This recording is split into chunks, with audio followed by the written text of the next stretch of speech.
Today's episode is less of a recipe and more of a how-to style video. Something you may find in your box are bunches of basil with the root balls still attached. I'm going to cover a few different methods for how to properly store your basil. One of the easiest methods to store your basil is to keep it in water on your countertop. You don't want to smother the root ball in water because it needs oxygen to survive, but a small glass or jar filled partway should keep just fine. Store the basil in room temperature and out of direct sunlight. If you live in an arid climate, you can create a little greenhouse by placing a plastic bag over the leaves and securing it at the bottom with a rubber band.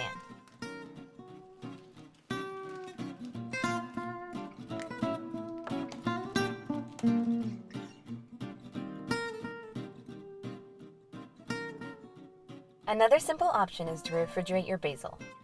Simply wrap your basil in a paper towel and place it in a plastic bag. Squeeze out any excess air, being careful not to bruise the plant. The paper towel keeps excess moisture from browning your basil leaves and helps maintain freshness.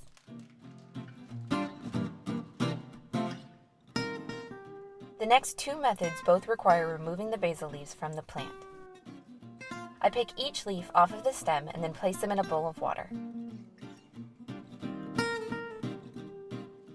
Next, I give the leaves a good wash and transfer them to my salad spinner. Dry the leaves thoroughly by spinning and pouring, repeating as needed. If you don't have a salad spinner, you can pat the leaves dry using kitchen towels, but be careful not to bruise them. To store the leaves this way, you can do one of two things.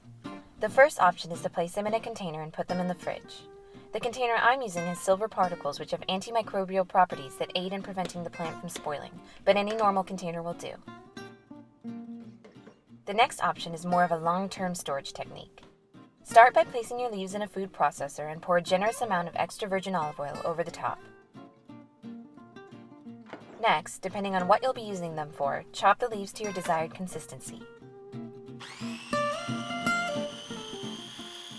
Using a spoon, scoop the mixture into an ice cube tray.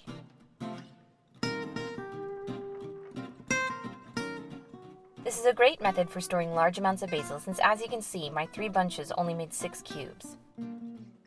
Place the tray in the freezer and once the cubes are frozen, gently remove them and place them in a plastic bag. You can use these convenient little basil cubes in soups, sauces, and dressings as you need them. So that's it for today's episode, and I'll see you guys again next week with another CSA-inspired recipe.